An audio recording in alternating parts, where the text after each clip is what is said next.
Hyperthyroidism यानी body में thyroid levels का बहुत ज़्यादा बढ़ जाना। हाइपरथायरॉयडिज्म एक प्रॉब्लमैटिक इशू है जहाँ बॉडी में थायराइड लेवल्स बहुत ज़्यादा बढ़ जाते हैं तो वो सारे सिस्टम को अफेक्ट करने लगता है, क्योंकि थायराइड बेसिकली एक मेटाबॉलिक हार्मोन है जो सारे सिस्टम्स को अलग अलग तरह से अफेक्ट करता है।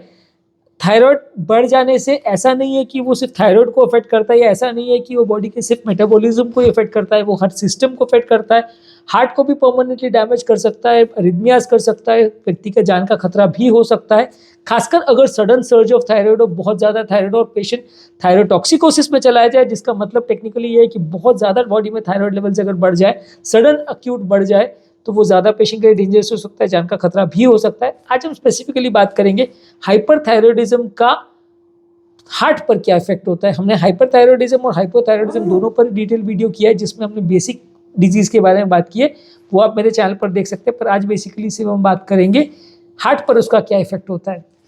सबसे पहला ये है कि थायराइड बेसिकली एक स्ट्रेस हार्मोन है जो बॉडी में अगर ज़्यादा मात्रा में रहेगा तो हार्ट रेट को बढ़ाता है, हृदय की गति बहुत बढ़ जाती है, कई बार बहुत ज़्यादा भी बढ़ जाती है। जितना ज़्यादा बॉडी में थायराइड लेवल्स होगा या थायराइड हार्मोन होगा, उतना ज़्यादा हृदय गति बढ़ सकती है, और इसकी वजह से कई बार पेशेंट को एट्रियल फिब्रिलेशन भी हो सकता है। एट्रियल फिब्रिलेशन बेसिकली हार्ट के अपर चेंबर का एक तरह से वाइब्रेशन है कि हार्ट का अपर चेंबर नॉर्मल कॉन्ट्रैक्ट करने के बदले एक तरह से वाइब्रेट करने लगता है, प्रॉपर बीट नहीं कर पाता है। वो एक हार्ट का सबसे कॉमन एरिथमियाज में भी आता है, जो कि खासकर उम्र दराज पेशेंट में देखा जाता है। आप चाहें तो उसका एक डिटेल वीडियो मेरे चैनल पर मिल सकता है एट्रियल फिब्रिलेशन पर। एट्रियल फिब्रिलेशन बहुत कॉमन एरिथमिया है जो कि हार्ट के थायराइड वाले पेशेंट्स में हो सकता है। इसके अलावा ज़्यादातर पेशेंट को अगर अरिथमिया ना भी हो तो हृदय गति तो नॉर्मल बढ़ी जाती है। अगर किसी भी व्यक्ति का बेसलाइन हार्ट रेट 120-130 से ऊपर आ रहा है और उसका कोई कारण नहीं है जिसकी वजह से हार्ट रेट उसका ज़्यादा आ रहा है, तो वैसे व्यक्ति को डेफिनेटली एक बार थायराइड जरूर चेक करना चाहिए। एटलीस्ट बेसलाइन TSH लेवल्स भी करा ले तो एक बेसिक आइडिया उसको हो जाएगा कि उसको हाइपरथायरॉयडिज्म तो नहीं है, क्योंकि ये काफ़ी कॉमन कारण है जिसकी वजह से हृदय गति नॉर्मल से थोड़ा बढ़ जाती है और पेशेंट को बिना कारण के साइनस टाकीकार्डिया होता रहता है। नेक्स्ट, इससे ब्लड प्रेशर बढ़ सकता है। थायराइड बेसिकली स्ट्रेस हार्मोन है जो हृदय की नलियों को भी कंस्ट्रिक्ट करता है और बाकी पूरी नलियों को भी कंस्ट्रिक्ट करता है, जिसकी वजह से नलियाँ थोड़ी संकुचित हो जाती है, उस पर स्ट्रेस पड़ता है, जिससे वजह से व्यक्ति का ब्लड प्रेशर बढ़ सकता है। तो अगर हाइपरथायराइड किसी व्यक्ति को हो रहा है तो उसका ब्लड प्रेशर बढ़ सकता है। वैसे व्यक्ति को ब्लड प्रेशर कंट्रोल करने की मेडिसिन तो आप देंगे ही देंगे, साथ में आप उसको अगर थायराइड का करेक्शन भी करेंगे तो कई बार मेडिसिन का जरूरत ना पड़े और ब्लड प्रेशर अपने आप भी ठीक हो जाए, वैसा हो सकता है। नेक्स्ट है हार्ट डिजीज़ का या हार्ट ओवरऑल हार्ट फेलियर का चांस भी बढ़ जाता है। बहुत ज़्यादा अगर सीवियर किसी को थायराइड का प्रॉब्लम हो, अगर बहुत ज़्यादा थायराइड क्राइसिस में चला जाए या थायराइड स्टॉर्म में पेशेंट चला जाए तो हार्ट फेलियर में भी जा सकता है, सडन पल्मोनरी में भी जा सकता है। इतना ज़्यादा स्ट्रेस हार्मोन का लेवल कई बार हार्ट बर्दाश्त नहीं कर पाता है तो एट्रियल फिब्रिलेशन हो सकता है, उससे भी हार्ट फेलियर में जा सकता है, डायरेक्टली भी हार्ट फेलियर में जा सकता है। हृदय गति इतनी ज़्यादा हो तो भी हार्ट कंट्रोल ना कर पाए तो सडन अरिथमिया भी हो सकता है, उससे भी पेशेंट को हार्ट फेलियर हो सकता है, उससे भी जान का खतरा हो सकता है। तो हार्ट को वो बहुत तरह से अफेक्ट कर सकता है अगर किसी व्यक्ति का थायराइड लेवल्स बहुत ज़्यादा हो। Structural disease, rhythm related disease बहुत ज़्यादा कर सकता है, और यही रिदम रिलेटेड डिजीज का इनडायरेक्ट मैनिफेस्टेशन जो है पैल्पिटेशन है। पैल्पिटेशन बेसिकली उसको मतलब ये होता है कि व्यक्ति अपने धड़कन के बारे में अवेयर अगर हो जाए तो उसे पैल्पिटेशन बोलते हैं। नॉर्मली तो दिल सबका धड़कता है, हृदय धड़कन सबको होती है, लेकिन वो हमें महसूस नहीं होती, क्योंकि हृदय धड़कन अगर बढ़ भी जाती है तो हम उसे फील नहीं करते। पर पैल्पिटेशन होने का मतलब ये कि हमें महसूस होता है कि मेरा हार्ट धड़क रहा है, खासकर जब हम शांत बैठे हो, कोई काम ना करो, वैसे टाइम पे पैल्पिटेशंस ज़्यादा महसूस होते हैं। कई बार लोगों को काम करने के बाद या मेहनत करने के बाद भी या सीढ़ी चढ़ने के बाद भी धड़कन बढ़ जाए और पैल्पिटेशंस हो, वो नॉर्मल सी बात है, वो कॉमन सी बात है, लेकिन कई बार बिना कारण के हो सकता है, और इसका एक इंपॉर्टेंट कारण थायराइड का प्रॉब्लम हो सकता है। अगर किसी को पैल्पिटेशन का प्रॉब्लम है तो एक बार उसको हाइपरथायरॉयडिज्म के लिए डेफिनेटली चेक कर लेना चाहिए। ब्लड के टेस्ट में थायराइड लेवल्स उसका चेक करना सबसे ज़्यादा इंपॉर्टेंट है।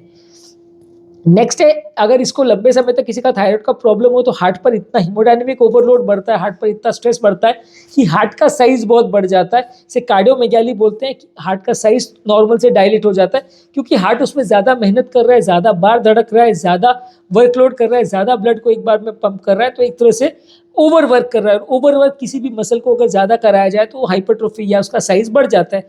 जैसे किसी व्यक्ति को आप मान लीजिए कि अगर जिम बार बार कंटिन्यूसली वो डेली कर रहा है तो उसकी मसल का साइज बढ़ जाता है, वो मसल हाइपरट्रोफी है।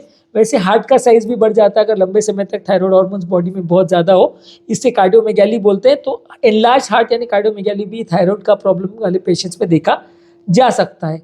इसके अलावा थायराइड वाले पेशेंट्स में ब्लड क्लॉट होने का चांस भी बढ़ सकता है, जिसकी वजह से हार्ट अटैक आ सकता है, ब्रेन में स्ट्रोक हो सकता है, पल्मोनरी एम्बोलिज्म हो सकता है, यानी हार्ट से जो लंग्स में नली जाती है उसमें भी क्लॉट हो सकता है। तो थायराइड वाले पेशेंट में एक तरह से ब्लड का क्लॉटिंग टेंडेंसी भी बढ़ जाता है। ऐसा कोई रिकमेंडेशन नहीं है कि हर थायराइड वाले पेशेंट को हम ब्लड थिनिंग मेडिकेशन पे स्टार्ट कर दें और ताकि उनको हार्ट अटैक नहीं हो। उसमें ज़्यादातर यही रिकमेंड किया जाता है कि आप थायराइड को कंट्रोल कर लीजिए, उसको मेडिसिन दे के आप कंट्रोल कर लीजिए, तो ज़्यादातर वो क्लॉटिंग टेंडेंसी चली जाएगी। पर कोई भी स्ट्रेस हार्मोन्स अगर है बॉडी में, चाहे वो एड्रेनलिन है, नॉर एड्रेनलिन है, थायराइड हार्मोन्स है, कॉर्टिसोल है, तो ये थोड़ी बहुत क्लॉटिंग टेंडेंसी को बढ़ाता है, हार्ट में इन्फ्लेमेशन को ट्रिगर करता है। इन्फ्लेमेशन को ट्रिगर करता है तो हार्ट के एंडोथेलियम के सेल्स प्रॉपरली काम नहीं कर पाते और एक तरह से वो स्ट्रेस्ड आउट हो जाते हैं, जिसकी वजह से क्लॉटिंग टेंडेंसी बढ़ जाती है, हार्ट अटैक्स का चांस बढ़ जाता है। तो हार्ट अटैक, स्ट्रोक का, एम्बोलिज्म का चांस भी थायराइड वाले पेशेंट में थोड़ा ज़्यादा देखा जा सकता है। और लास्ट है कि थायराइड वाले पेशेंट को सडन कार्डियक डेथ भी हो सकता है।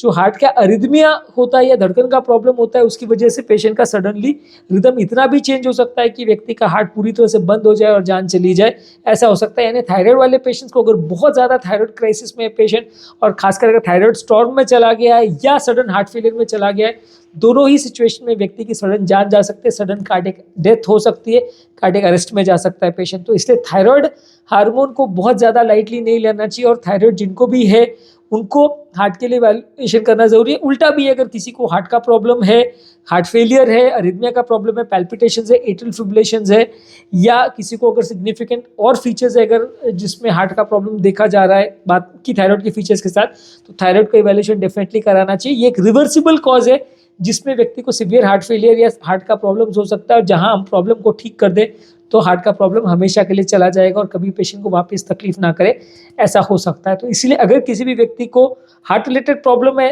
तो उसको डेफिनेटली एक बार थायराइड का चेक जरूर करना चाहिए। खासकर अगर किसी को रिदम रिलेटेड प्रॉब्लम और गति बढ़ गई है, पैल्पिटेशंस हो रहे हैं, अरिथमिया हो रहे हैं, तो एक बार उसको थायराइड एटलीस्ट चेक करना चाहिए। तो आज के टॉपिक में हमने बात की कि थायराइड का हार्ट पर क्या नेगेटिव इफेक्ट होता है या क्या प्रॉब्लम्स होती है, हाइपरथायराइड का, हाइपोथायराइड का क्या इफेक्ट होता है, उसके लिए हम सेपरेट वीडियो करेंगे जो कि आप मेरे चैनल पर देख सकते हैं। यदि इस टॉपिक को संबंधित आपकी कोई कमेंट्स, क्वेरी, सजेशन है, कोई और टॉपिक्स पर आप चाहते हैं वीडियोस बनाए, कोई पेशेंट रिलेटेड क्वेरीज है, तो नीचे कमेंट सेक्शन में उनके बारे में बताइए, हम उन्हें कवर करने का प्रयास करेंगे। अंत में मैं डॉक्टर नवीन अग्रवाल तहे दिल से आपका शुक्रिया अदा करूंगा कि आपने इस टॉपिक को एंड तक देखा और डेफिनेटली आपको इससे कुछ नई बातें सीखने को मिली होगी। जो लोग हमारे चैनल पे नए हैं उन्हें रिक्वेस्ट करूंगा कि चैनल को सब्सक्राइब करें। ऐसा करने से चैनल को कंटिन्यू करने के लिए हमें मोटिवेशन और इंस्पिरेशन मिलती है, और जब भी हम कोई नया कंटेंट अपलोड करते हैं तो उसका तुरंत आपको नोटिफिकेशन मिल जाता है, तो आप उसको तुरंत देख के उसका फ़ायदा ले सकते हैं। हमारे यूट्यूब लाइव सेशंस को भी आप ज्वाइन कर सकते हैं।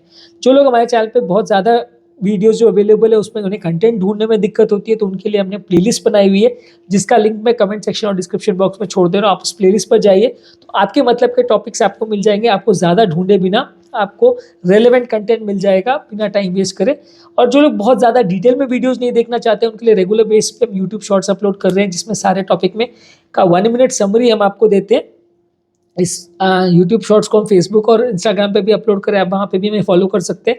आपको ये शॉर्ट्स के माध्यम से ज़्यादातर कार्डियक रिलेटेड इंपॉर्टेंट टॉपिक्स और हेल्थ रिलेटेड इंपॉर्टेंट इशूज़ का ब्रीफ समरी मिल जाएगा बिना ज़्यादा टाइम वेस्ट करें। Thank you.